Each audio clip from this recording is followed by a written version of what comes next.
Ladies and gentlemen, you're about to experience the Gut Check Project, talking science, health, and innovation that you can actually use. But this isn't just another health show. We're here to have fun and make your time enjoyable. Well, while you are enjoying yourself, know that even though the GCP covers some health topics with healthcare pros, we are not your doctors. So use our show to entertain your mind and not for medical advice. And now, here are your hosts of the Gut Check Project, Dr. Ken Brown and Eric Rieger. Hello, Gut Check Project fans and KBMD Health family.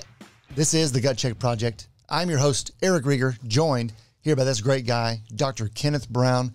Ken, what's up? What is going on, Eric? This is episode 82. Today, I kind of feel like people are listening to or researchers are listening to the podcast, and they're starting to put out studies like that. They're like, oh, that's a good idea. That episode that you guys did, we're going to do a study because we're going to talk about how eating turkey can help your brain. We're going to talk about how you can be smarter and talk about how not to gawk when you're at a crow funeral if they're having sex. Okay, that's a lot. So first, are you insinuating that because of our show that other people have done research, and not only have they done research, they've gathered data, analyzed it, published papers, and now we're reading them? That is my insinuation. More than likely, we just happen to be doing stuff that is really relevant, and these researchers are catching up to us. Oh, okay, good. We might have a better grasp on reality than that, but that's okay. So what are we talking about?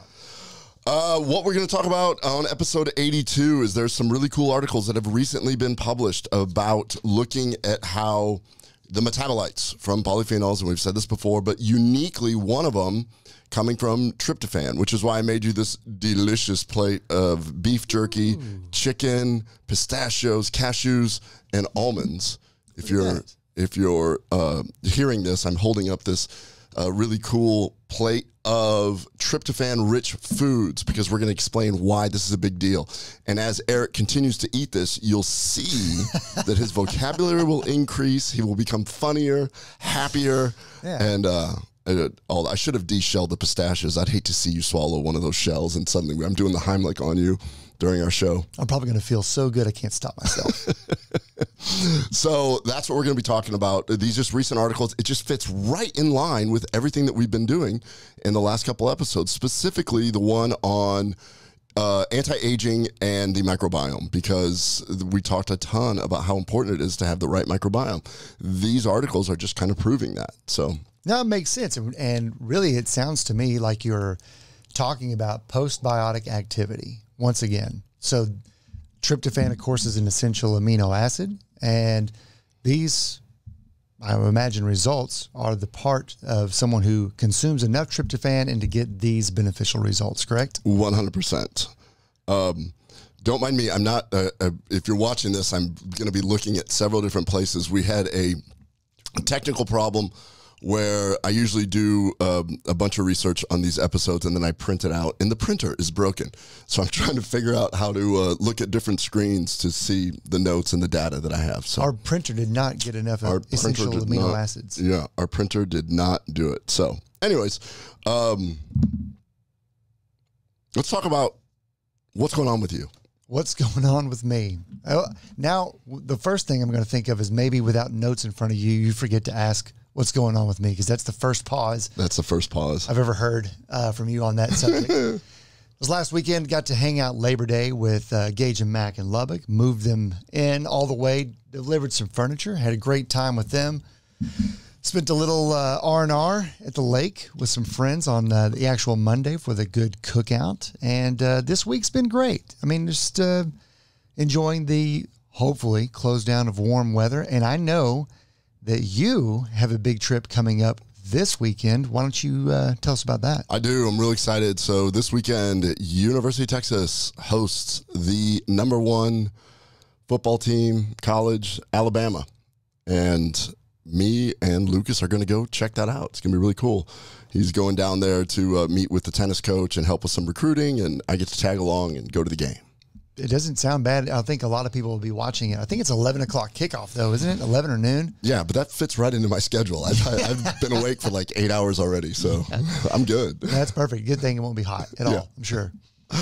Yeah, that. And then you're probably wondering why I want to talk about crow funerals. So I do. I was going into the gym one morning, and I just, I'm fascinated by corvids. We've talked about them one or two other times where they, how they seem to be more intelligent than other birds and all this other stuff. Sure. Crows, ravens, whatever. So I was walking in, and there was just a bunch. They're actually called a murder of crows. A bunch of crows, just a big group of them, hanging out, squawking, running around, and it looked like there was a dead one in the middle. And I just stared at that, and I was like, what is going on over there? That is the weirdest thing. And so Google it, and as it turns out, crows have funerals. Really? Yeah. Yeah. So seriously? Dead serious, and in fact, there's like an expert in this. And wait. Is this another toothologist? I love how you remember toothologists. No, that is a great joke. It's a corvid thanatologist. Seriously? There's an actual term. Golly, what the hell? We're going to run out of special shows getting all these people on here. Corvid thanatologist. The one, and so anyways, I started Googling it, then I went to YouTube, and I was like, holy shit, crows do have funerals. And that's her specialty. So a thanatologist is a scientist that studies death behavior. Okay. Those that are still living and how they interact with that. So a thanatologist can actually be a psychologist that helps grieving adults, or they could be a scientist looking at that, or you can become a thanatologist and then be one of those mortician type people. I don't know, whatever. But so it's somebody that handles death and those around it. Death behavior. It's actually kind of cool. It's pretty wild. Well, as it turns out, this doctor, she's a PhD named Kaylee Swift, seems to be like the world expert on this. And I just went down a rabbit hole because she's an interesting personality, and she was discussing how that's what her specialty is. And so she ended up having like a PBS special and all this stuff. Interesting. Crows completely recognize death, and they actually recognize faces. So her research started out where she put a mask on, like a Texas Chainsaw Massacre type mask. Oh, like a leather mask? Yeah, like a leather mask, kind of human-like, but you could tell that it's not. And she walked into a park where all these crows were holding a taxidermy dead crow, and they went apeshit. They were like, rah, ah, and they were like flying around. They were getting super pissed at her, and they were just like flipping out. And then she used to go, one of the things she would do, she would go normally and feed them peanuts, and they would like come down and eat from her. And then she went back the next day, not in mask, holding peanuts, and they were like super leery, but they went up to her and did this. And then she went the third day in the mask, no crow, and all of them went apeshit again. So it showed that they recognized that this person with the mask was associated with some kind of crow death. So then that got her interested, where she's like, wow, they clearly are intelligent. They're clearly doing this. So she monitored when crows would die, and she watched their behavior.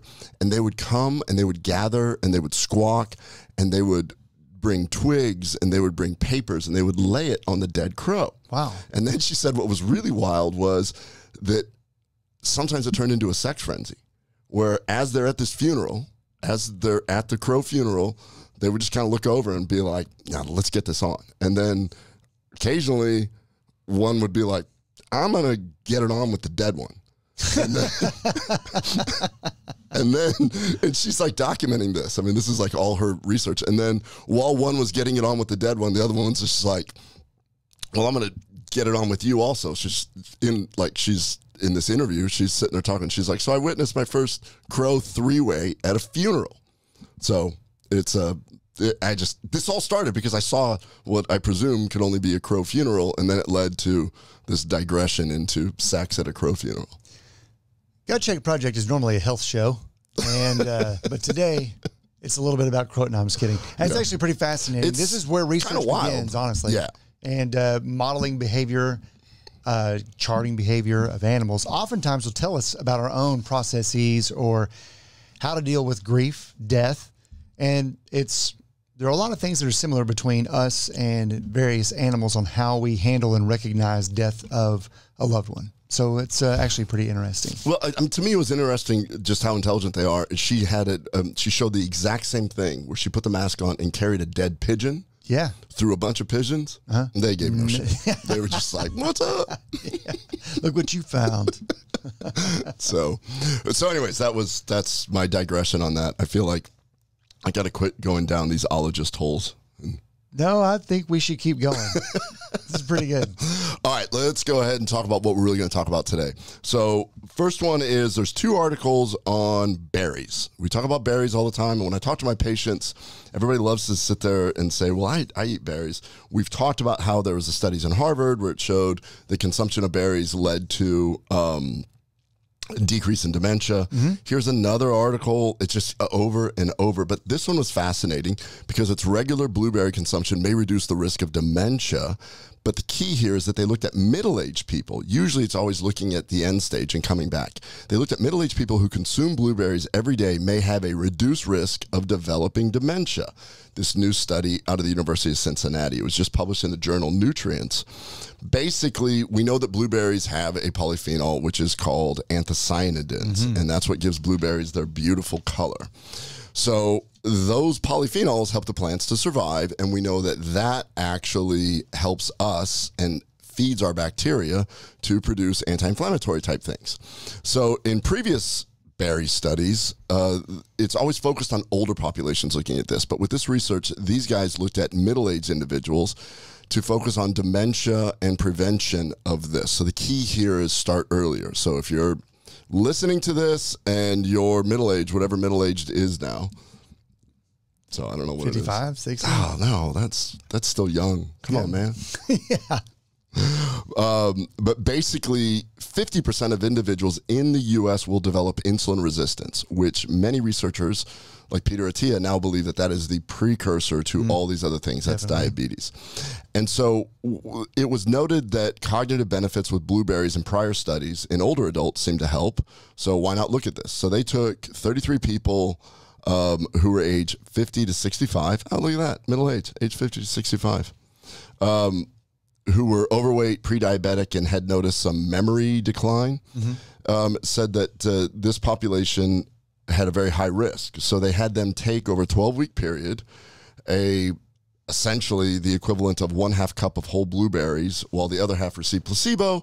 And ultimately, the group that took the blueberry had an increased executive function, working memory, mental flexibility, and self-control. Those that had placebo did not have a benefit. So basically, it was they said that those in the blueberry-treated group showed improvement on cognitive tasks, which was probably very important to prevent dementia. So they'll follow those people out and show that it'll help with dementia. So blueberries, helping with that. It's the proanthocyanidins, and they used a fixed amount. Then almost like a week later, a group came out that talked about cranberries and can improve dementia as well. Almost identical. This came out of not Cincinnati. This came out of the UK. And I always think it's funny because, okay, this article was published the Cincinnati article was May 11th, and the UK article was May 30th of this year. 2022. Okay. I just like when people are doing research, you know that they're like racing. They're like, I heard those sons of bitches in Cincinnati, but they did it in a British accent. Yeah. Yeah. Can you do that? I don't know. I don't know how somebody in the UK says sons of bitches. That's probably the bigger point. Yeah. Just, you sons of bitches. I don't know. There we go. Yeah. That's nice. Is it? Do they say y'all? Y'all? I don't know. I don't think they did. Anyways, so regardless of how they got upset, they were just like a couple weeks behind, and they showed that consuming the equivalent of a cup of cranberries a day among 50 to 80-year-olds ultimately did kind of similar things. They put them through cognitive tests, and literally they improved significantly, and they had a significant improvement in memory, everyday events, visual, episodic memory, neural functioning, and so their conclusion was in combination with improved circulation. So the thing that they did here, which was cool, is that they measured the circulation in the brain. So that's probably what they did. They're like, aha, we beat them, because although we're a little later, we took the extra time to look at increased blood circulation to the brain. And those that had the cranberries had increased blood circulation, which comes back to the nitric oxide capability of these 100%. polyphenols. And so one other thing that they did notice is that their triglycerides improved. And so this supports the idea that cranberries can improve vascular health and may in part contribute to the improvement in brain perfusion and cognition. So when I discuss this, everybody says, oh, I'm going to eat more berries. I'm like, you can do that, but we do know that it is dose dependent, meaning that the more berries you eat, the more of this kind of stuff you have. That's how come we've got things like Atrantil Pro for your daily dose of polyphenols. Yep. 2 doses of Atrantil is equivalent to 5 bowls of berries without the calories. Definitely. So I'm so excited that all this research is coming out, and we've been riding this wave. We knew we were talking polyphenols 6 years ago, and everybody was looking at us, and now everything's coming out on this. You know, kind of taking the coattails of the longevity series that we had, where we talked about the behaviors that someone may want to adopt if they want a good health span while they live long, you know, stay healthy for as long as that you live. And a lot of that comes to developing good habits from your diet to your sleep to your exercise. And then in the end, we wrapped up with supplementation, which of course is where Atrantil and Atrantil Pro fit in, being proanthocyanidin polyphenol supplements. Well, there's nothing wrong with getting in the habit of eating these fresh berries and consuming a reliable supplement that helps you achieve these types of results. For one, I'm one of those blueberry eaters. Blueberries are probably my favorite berry, followed closely by raspberry. I eat probably blueberries and raspberries almost every day. I love hearing that. I don't want to polarize anybody. You know how sensitive a topic that is when we talk about berry types and things. It'll polarize our audience.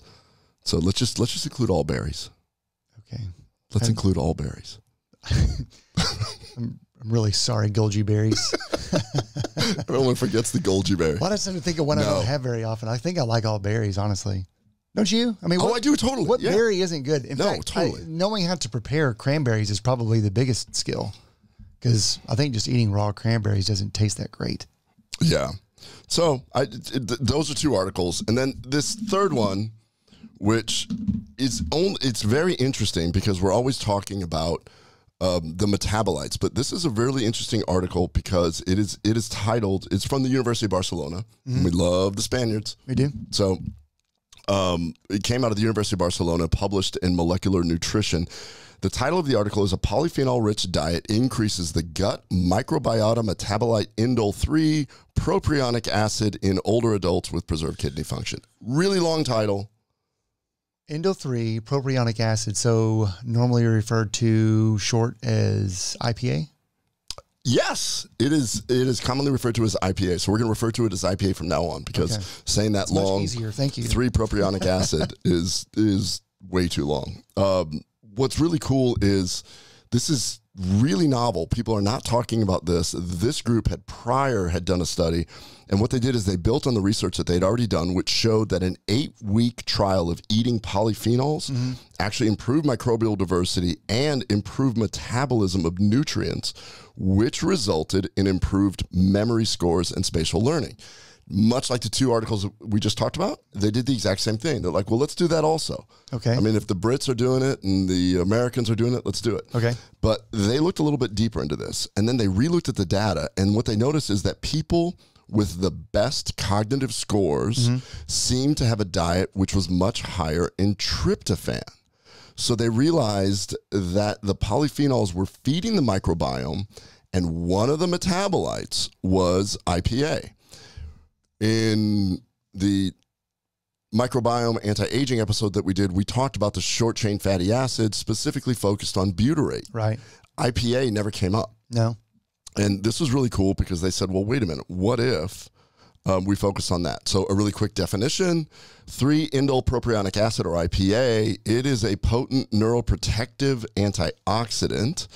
And currently, in humans, it's being studied as a therapeutic use in Alzheimer's, and it's endogenously produced by the microbiome.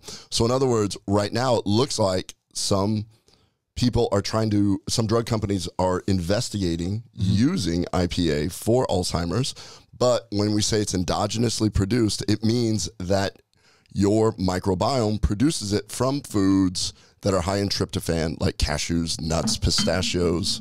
Chicken, turkey, beef jerky. Beef, or just, yeah, that's just beef in general, but yeah, in beef. So tryptophan is an essential amino acid. It's needed for general growth, but it is also the producer of niacin, B3. It's most famous for serotonin, melatonin. Correct. So tryptophan is the precursor, and your body uses it to make serotonin and melatonin. So you would think, oh, well, that makes sense. That's how come that they're doing better on their cognitive scores. They have higher serotonin. Not quite true, because once they realize that it's actually the IPA doing this particular thing in association with the microbiome. Yes, you need the serotonin. Yes, you need the melatonin. But it was becoming very evident that it's this metabolite from the microbiome which is producing all these beneficial effects. Interesting. So, oh, go ahead. No, that's it. Yeah, go ahead. Curious. You know, we've talked about in the past supplementation of certain elements that are normally found in whole foods don't necessarily deliver the same as they would in a whole food. And I'm curious if, obviously, tryptophan-rich foods are optimal for this particular discussion. Do you think that supplementation with 5-HTP is, or 5-HT is the same? The you know what I'm talking about, the over-the-counter. Yeah, the 5-hydroxytryptophan. Do you think that I don't know. I mean, we may not have that. I don't know, but it's used in like so many nootropic blends. It's used in so many sleep blends. I don't know the bioavailability of that. Do you? I do not know that, but it really brings up the fact that now you got me thinking that if you were to actually have a proper microbiome and you give your body the mother molecule, right, will you have a better benefit? Well, and I'm just guessing, but almost every time that we look at natural versus a synthetic delivery system, natural almost always seems to be far more resilient and more reliable for a host of other reasons, usually a cascading effect or something else like that. Yeah, Mother Nature just seems to know it a little bit better. Sure. And so that's an interesting thing, which we probably should get into that at some point, get into some of those nootropics and look at that kind of stuff. But in this one, they actually talk about how IPA really is this short-chain fatty acid that appears to have very similar characteristics to butyrate. It is anti-inflammatory. It crosses the blood-brain barrier, decreases neuroinflammation. And so it's this wonderful metabolite that I have never actually read about. And there's so many things very similar to butyrate. I'm giving this highlight to butyrate, and we've got this other one that doesn't get recognized, which is IPA. The key is, how do you increase your IPA? So they have shown that when you have higher levels of IPA, that you actually have an association with other metabolites, which are beneficial, like butyrate and urolithins and things like that. So when IPA goes up, it's kind of an indirect marker that everything's going really well, and you're going to have a bunch of other really good things happening. So that's pretty wild, because they showed in a different study that higher levels of IPA actually control NF-kappa beta, the primary, the first domino to start the whole inflammatory cascade. Right. So these guys I thought that was pretty brilliant for them to go, okay, so these cool guys from Barcelona, they're like, well, we got this old data over here that we did that study, whatever it was, and all the people that scored better had higher levels of tryptophan in their diet. We should look at IPA levels in association with using polyphenols, because we already did polyphenols. So they took 51 volunteers aged greater than 65, still middle-aged, come on. Yeah. Greater than 65, who followed a polyphenol-rich diet for 8 weeks, similar to their other study. Foods like berries and chocolate, leaves of the atrantil tree, seeds of the atrantil fruit. No, they didn't take atrantil. But similar. Just like they did. Things almost as good as atrantil. Yeah. I can't wait till we can make an atrantil tree. You just walk up and just have the power of polyphenol. Anyways, it's a separate discussion. But when they kept track of their diet for a full 8 weeks, something that I found really interesting is that several of the people in this group were predominantly plant-based. And what they did notice is that those that consumed animal proteins had a much higher tryptophan level than those that were strictly plant-based. Sure. Kind of kind of wild there. What they also showed was there was a significant increase in IPA after starting a polyphenol-rich diet and a higher increase in those that have polyphenols plus the animal proteins. This is relevant because what gets talked about all the time is fiber. Yeah. And so the reason why I say those with a higher polyphenol content, remember, these people were told to go eat polyphenols and then report back. Those that had higher fiber to polyphenol ratio had less IPA produced. Those that had higher polyphenol intake had a higher IPA, even when they accounted for the fiber intake. So one more time, we always talk about how do you improve your microbial diversity, and we say polyphenols and fiber. Well, here in this study, they're showing, well, no, we actually looked at fiber, which did improve the IPA, right? But we looked at polyphenols, which significantly improved it more. So the more polyphenols you take in, which many times will have fiber in it, right? But those that chose non-polyphenolic foods that have fiber, I'm trying to think of some right now, but whatever. Let's just say that those that took Metamucil or something like that did not have the same increase.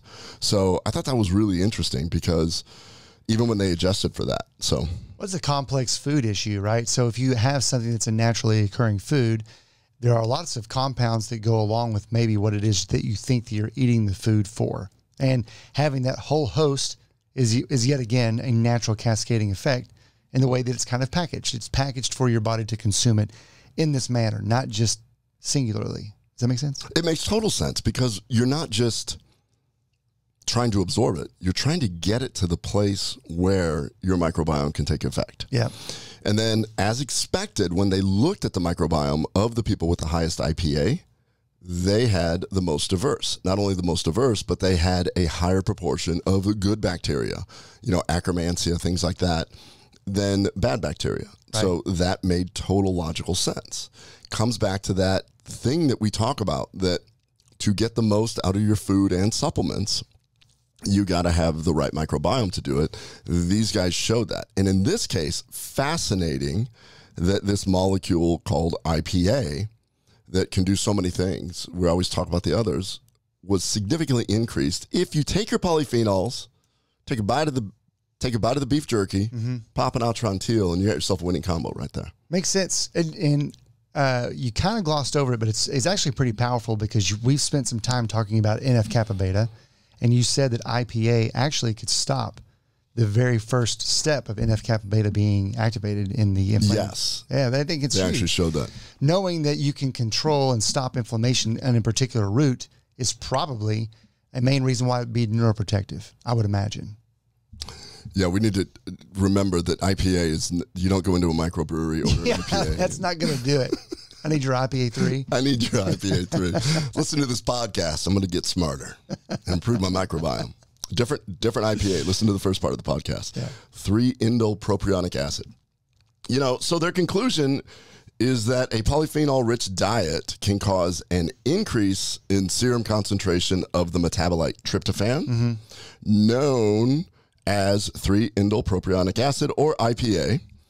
And they also showed that those who ate more polyphenols in relation to fiber had a higher proportion of that, which is the first time I've ever come across that, because I always thought that the fiber was doing as much as the polyphenol. Now it shows that the fiber is good for many other reasons, but it's not necessarily the best for creating the metabolites. Right. This is like a head-to-head. Yeah. Nobody's ever done that. Everybody just says, oh, it's fiber and polyphenols.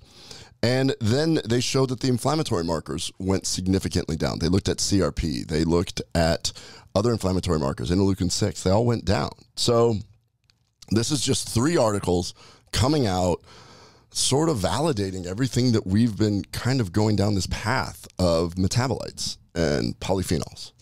Let's play a little hypothesis, because I don't know that we have the answer in front of us. But do you think that the availability of more tryptophan being found in people that were consuming a more balanced approach versus just a plant-based effort to take in their nutrients and nutrition, et cetera, if the reason that the tryptophan was more abundant and IPA was being better produced was because of possibly vitamin B being available in animal meat. Is there some type of, and I'm totally reaching here, but I almost feel like that there's a process with the way that aminos are used in assembling various products, and being that tryptophan is an amino acid, that vitamin B might actually be part of the essential cofactor, if I'm not using the right word, but to actually help some of the synthesis on some of these things that are being formed, having tryptophan available. Total shot in the dark. I'm just kind of curious. It's just kind of occurred to me. I think you're onto something, because there is some evidence that, tryptophan can be ultimately converted to vitamin B3 niacin, which is part of the whole pathway of getting to the NAD eventually. No, I think you're onto something there. There's got to be a relation there somewhere, because you can eat. It's not that tryptophan isn't available in some plant foods, just like cashews, pistachios, almonds, lots of nuts. But once again, it's the complementary compounds that go along with something that might deliver the result that you want a little better.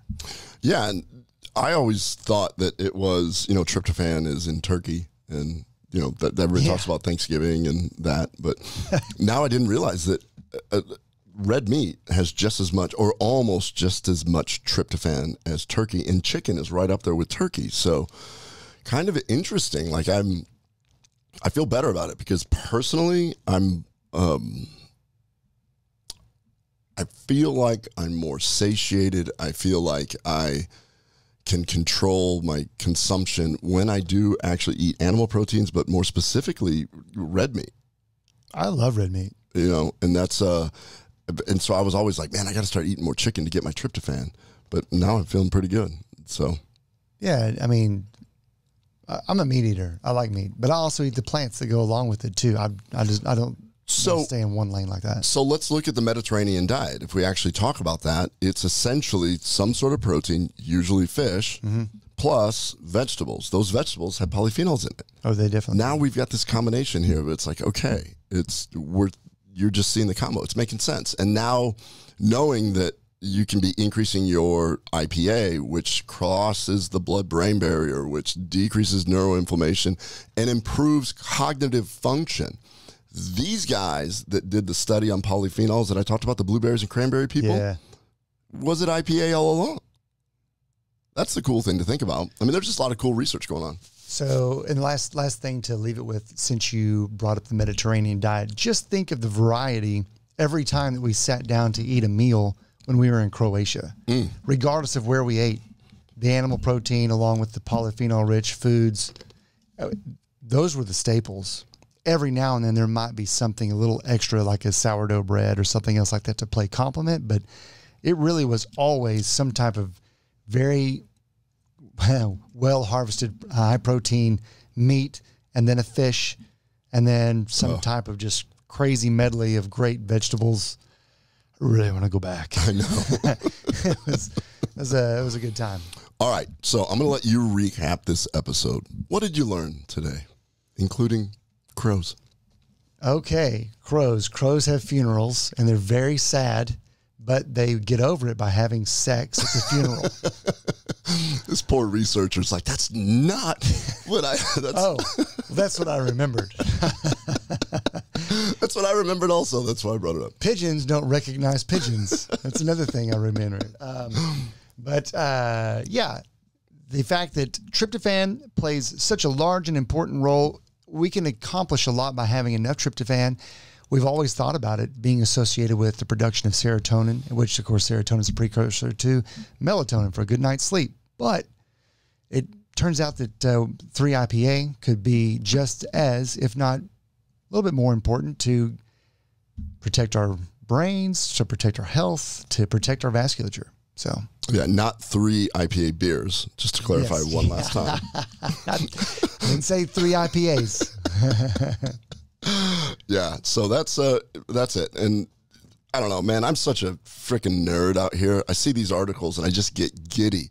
I'm like, I love where we're at right now. I love how we're helping people. I love that, this big audacious goal to protect the brain. We're on the right track. We're definitely on the right track. And speaking of the right track, if you would like to if you'd like to grab your own products such as Atrantil Pro or Atrantil, you can head to kbmdhealth.com. He's a physician, so of course you can get the physician-owned Atrantil Pro, which comes with 3 specific, if you want to talk about them, spore biotics. Yeah, so the spore biotics. So as we talk about these metabolites, over and over and over again, these researchers are showing that you have to have the right microbiome to be able to unlock the potential. The reason why we came out with Atrantil Pro is we worked with the scientists at Microbiome Labs, and we put together 3 spore-based biotics, soil-based, which have been shown to decrease inflammation, which have been shown to improve mucosal integrity, which have been shown to do all these things on their own. And what blew us away is these 3, one of them in particular has the highest level of an enzyme called tannase, which specifically breaks down the tannins in Atrantil, the quebracho, the large stable polyphenol, into smaller phenolic compounds so that the other bacteria can then chew on them. It's like, we're going to do the heavy lifting here, and now you guys get to eat these smaller bites, and now you're going to produce IPA. This is what's going on. So it's kind of it's almost a biohack on how to unlock the full potential of these polyphenols.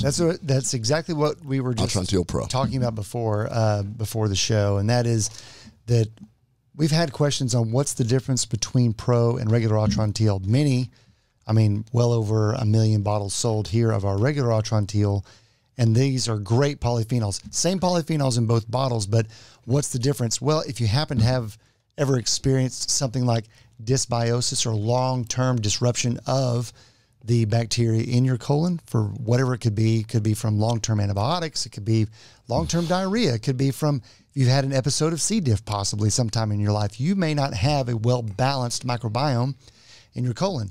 In order for you to reap the full benefits of polyphenols, it doesn't even matter if it's Atrantil or not, you would still need the correct bacteria to unlock and break down those polyphenols to have those benefits of the postbiotics. For sure. Oh, dude, I just thought about something. Everything we're talking about is memory, cognition, dementia, but everything comes down to inflammation.